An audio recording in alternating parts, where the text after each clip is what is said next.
when I came home from jail, I wanted to get a job. I ain't want to be in the street no more. I didn't want to stay in the corner no more. A week after I come home from jail, my homeboy is like, "Yo, come down here. I want you to drive his car to Virginia. We'll pay you to get to Virginia." It was this whole thing, whatever. It was a whole thing, and I was like, "Yo, my man, I just came home. I'm on parole, bro. Like you're calling me trying to give me $1,000 to drive a car to Virginia right now, and you know I'm just on parole. I'm not trying to be in the street." And over the course of time, so I'm watching him now. I'm watching how he moving me, and I'm watching, yo, he's trying to take me back. I just stopped answering calls. I just stopped showing up around the way. You know what I'm saying? But I noticed that women are more intentional with the way that y'all handle y'all friendships. With me, I'm probably kind of.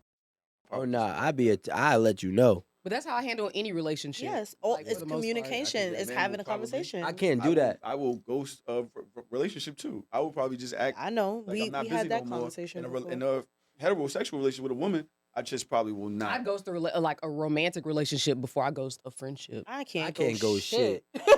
Word up, because I gotta talk to me, and then, and me don't talk to me nicely, and then me talk to me too long, and then I'd be like, "Yo, why didn't you tell him?" Like now, it's like, and like I had these conversations over and over. Yeah. Next thing I know, they're coming out loud. So I'm like, "Yo, you know what? The best way I can help me is by telling you how me feels before me tells me how I feel." Okay, Cookie Monster. Yeah, so like I can't do That it. conversation. Yo. I can't do it. How I is can't it do like it. 3 people in the same conversation? Yeah, Like, there's 21, but you know what I'm saying? Those are 3. No, I think it's respectful to have that closure. Yes. And I think that people are in your life for reasons and seasons. Like, I'm sorry, like I cannot just subscribe to being in a relationship of any kind. That goes across the board. That goes from work to family to friend. I done cut off half my family because we're not here. Y'all not with me. We related. We relatives. We blood related. In case of an emergency, dial 911. You know, talk to your God and your therapist. Like, I'm not here. Like, we're just relatives at this point. I get to choose my family. I get to choose my friends. I get to choose what relationships that need to be in my life. I get to choose what helps me to move forward and be a better person. And I don't give a fuck what we've been through. If you are holding me back in any way, shape, or form, you can go. And that's fine. And I don't wish you no ill will or no malice. I will say that to bring the conversation 360 and thinking about what she's saying, I just probably haven't severed. So you're kind of right. I'll bring it back to what she's saying. I just haven't severed those relationships where I said, you know what? Can you look into the still love camera him. when you say it? I still love him. I still love him. I know when to Look into the keep. I know camera. where to keep him. I know where to put them. I'm Yep. not. Yeah, gonna, you but compartmentalizing y'all will people. End it. You got Y'all people will in the address it. Well, I'll be like, nah, I'm gonna keep him for these You type got of niggas in situations. storage. But the Take rest of them my out of life, storage. I can't do. Nah. I'm paying emotional storage fees on niggas that y'all don't even fuck with no more. For what? Like, what are y'all doing? Like, this is what I be to y'all. All right, I'm done. Because I don't understand. That does not make What's the storage sense to fee me. when you're emotionally rich? I don't know. Storage is high. Storage is It'd be high. like 3 some a month. No, Right. but when I'm talking about storage, right, I'm talking about like important events in your life. Yeah. Storage is my wedding. Storage is my kid's birthday. Storage is my birthday, my husband's birthday. Like, this is storage. I'm not storing no niggas so I could pay $160 a plate because I said that me and you been together since gang, but I know that you're not doing anything for me. I know you don't wish me well in my relationships, in my life, in my businesses, in my career. I know that you're not trying to move forward with me. Why am I storing you? You can go. I love you. There's a lot that was just over there. I don't think that you should ever. I learned how to sever ties when I know you ain't really here for me. I'm not naive to that. I don't need friends that bad. Facts. But I have understood the difference between a constituent, a comrade, and a confidant. I've learned to understand that. Well, I would say for Love about that 10 years. alliteration. You know what I'm saying? So I know who's here with me because they're on the same. They have the same like-minded goals that we kind of can contribute to each other's path. I know who's here for me no matter what I do, whether I'm up or down, is going to be here for me. Exactly. And those are the ones that I consider my best friends. The constituents I consider my friends because I do know that we're on a journey together regardless. Now, the other ones, like those are the ones that are just around because they want to take from you. You know what I'm saying? And I can identify all three. My whole life, and I said this once before, I believe last week, I've been very selective with the people that I've been around. The most fortunate thing that I could have ever been done, or that could have ever been done in my life, was being born at the bottom with the slimiest of people, because I can see slimy identify no matter how it's dressed. So I don't need to.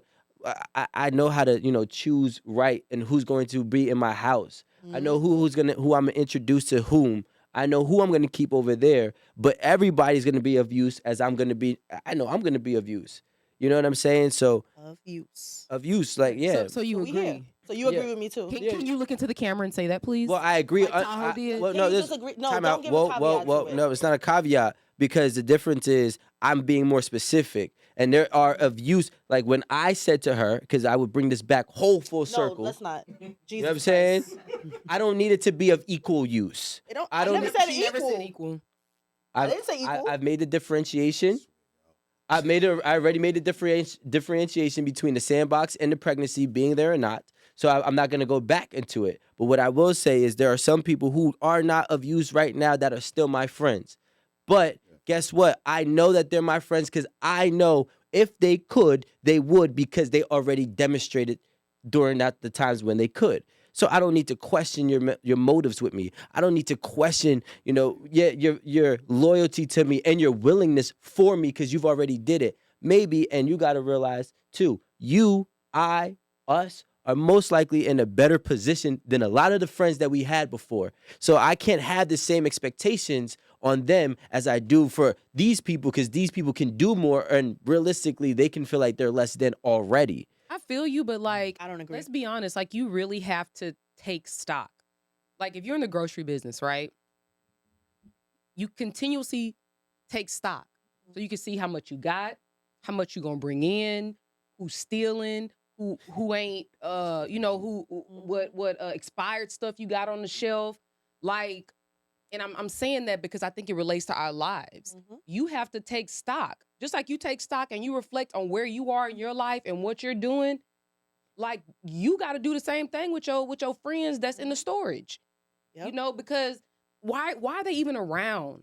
Like, why? I got like, homie. Why is your number? I mean, it's not for me, because everybody number stay in my phone for like 30 years. It don't matter. Same. But like, why is that person's number still in your phone? Why? You're not inviting them to your wedding. Are you finna drop the 300? Because you have go have a wedding right now in Brooklyn, 300 a plate. Nasty. I guarantee. Are you work. paying the 300 for them to come to your wedding? And that's what helped me realize and like really like itemize who my friends are, because I'm planning a wedding right now. Boy. And I'm like, okay, Yes. who am I inviting? Yep. Who am I willing to financially invest in? Like, I'm taking my money out of my household, away from my kids, my goals, my wants, for you to be able to witness something for me. Who is that important? There's a lot of niggas that's not making that list, and they gonna feel away. And that's a conversation we gonna have to have, because I'm in at its grassroots. The conversation is, you are not valuable enough to be here. And it's like at base level, you're not valuable enough to be here. You're not worth this amount of money for you to be here for this. For me, I'm sorry. And then we have to deal with how we deal with it from there. But it's only 100 people worth it. To keep on going about this is that I had to realize too, like, sometimes us men do have the homie savior syndrome. We want to save our homies, because we know, especially when we know what. Look, as a man, bro, like, we know what we got to go through and fight, and it's very hard to become valuable as a man. So like, when we finally figure it out, we all try to bring as many people as we can with us, and start realizing that they just start dropping off, whether we have to drop them or they just pulling back. So that's why we be friends with people that even sometimes our girl or our mother, right, or our father might be like, that's not really your friend, and you don't see it until the situation really comes through, where then that's when you realize it. So let me ask you this question, Aaron. With you and your husband, right, have you ever seen or identified a friend that he had that you were like, that's not really your friend? I ain't gonna say his name, but Well, we already know who it is. if he watching, he gonna know who it is. Because I think I said it earlier this week. So this guy, and granted, they've been friends since maybe middle of high school because they grew up a street away from each other. And like I know his entire friend group simply because, just coming up here over the years and living here, I'm always around them. People he's been friends with since second grade, up to college friends. And he thinks that I'm being funny when I say that's not your friend, because I do laugh. I be like, that nigga's not your friend. Has he ever been to our house? Has he ever? Even I've been there. Right. I was like out of all the parties I've thrown for him, never been to one. He wasn't at our wedding.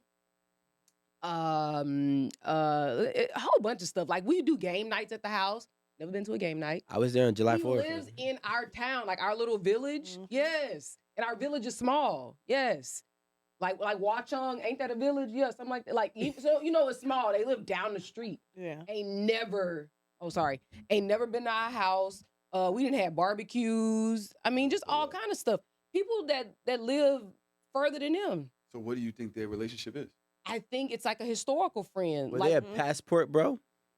Kind of No. passport, bro. Some of my friends are passport bros. No, I mean, and I will Go say away this. with it. He has a family or whatever, married with kids, and I understand that, like, he's in a family business, same as my husband, so ironically, I would think that they would really connect on that, because when you got friends that work in corporate America, your conversations are different from when you in a business that you have to make it survive.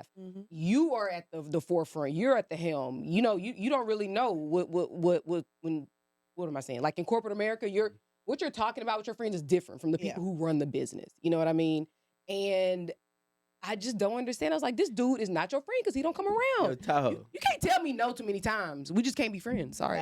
Tahoe, let me ask you this question, because this is what I kind of gather, and I'm not saying it's 100%, but I know me. And my girl might have said that somewhere in my past, but I do know me, and she don't know everything that me and my homie really be going out to go do.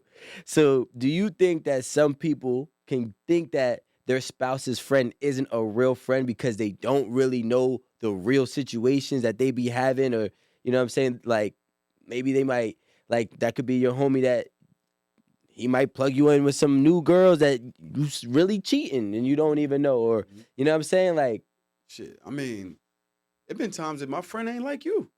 That's why he don't come around. That's a fact. That's a great. Yo, You the person I talk to. Not I y'all talk to dapping him over about me. you every time we go through some shit. Wait a minute. Wait a yo, minute. what? Right, because what the fuck? Fuck out of here. My friend is the person that has been telling me about your fucked up ways for mad long. But he don't want to be disrespectful to you by showing up and really not liking you like that. So that's why he don't come to your crib like that. That's been me. He's seen your behavior when we was just dating. He knows about the time when you cheated. And I told him about that, and I didn't know what to do. And now he don't fuck with you at all. So you're thinking that he's not good for me. No, he's not good for us. He don't fuck with you like that. Even more reason that Yo, he needs Tahoe, to my go. pen left. No, y'all are crazy. That was such a gem. My pen vanished. There's no need to Nigga write. said you the There's no need to write. Right. You ever had to be fake to one of your It's friends? the worst. Wow, That's just like, it No, I is- just don't go. It go no, Exactly. but see that's that. I just don't go. Exactly. I'm not. I have. My stomach hurt. I literally am uniquely. I feel like I've been uniquely in both sides of this situation. I've had friends who have been with people that I don't fuck with, but I let it be known. I'm not disrespectful. Mm-hmm. I say hello, but I'll talk to everybody around that nigga. Because I don't fuck with you. You know I don't fuck with you. And that's fine. So we're not even gonna sit here and play pretend. I don't got time to be coy with you. Be like this. I say hi. I say goodbye. I brush past. Excuse me, sorry. You all right? You good? All right, cool. But I'm gonna talk to everybody. I'm gonna key with the whole room, but I don't fuck with you.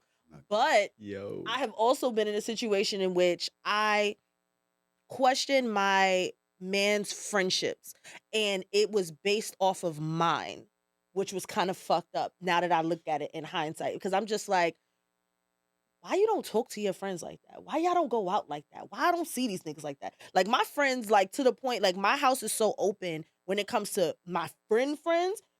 all they gotta do is say, like, I'm outside. You can walk in. Like, literally, like, you could walk in my front door when you're my friend. I don't need that much heads up. You want to come, you could chill, bring your kids, we chilling, whatever. And I'm like, why are your friends not here?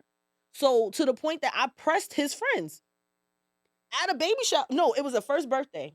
It was all of us at a table. Well, I got real crazy. I pressed them niggas crazy. I said, why y'all niggas ain't been to my fucking house yet? Wow. And they was like, well, we ain't been invited. No, we fuck with friends. you. No, they do fuck with me because they don't all like been there you. now. You're bossy. I'm not bossy. Everybody You loves aggressive. me. You taller I'm than mad him. aggressive. You point when you speak. I do. I really do though. I can't deal with No, that. I really Like- do though. But like, I really had to press them, and I think that from the I'm the problem standpoint, because I just like playing different sides, right? From the I'm the problem standpoint, I don't know if they felt like, you know, you got a girl now, so we got to take a break. We got to take a step back. Like, you're in a relationship now. Y'all live together now.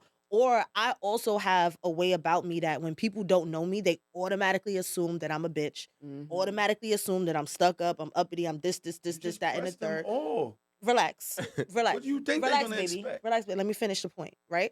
So I had to reach out. I felt like it was necessary for me to reach out to them like, yo, it's fine. Come get this nigga. Come take him out the house. Y'all want to go to the bar? Y'all want to go to the... Take him. Do all the things that y'all used to do before. Don't change because of me. Not all. Y'all used to... All of them. All of Not them. all. I don't care. It's that sewer. I don't really care. And then they started coming. I see them more often now. And I'm like, well, maybe it was just that they didn't know. But I'm letting you know, like, this is your mans. Be with your mans.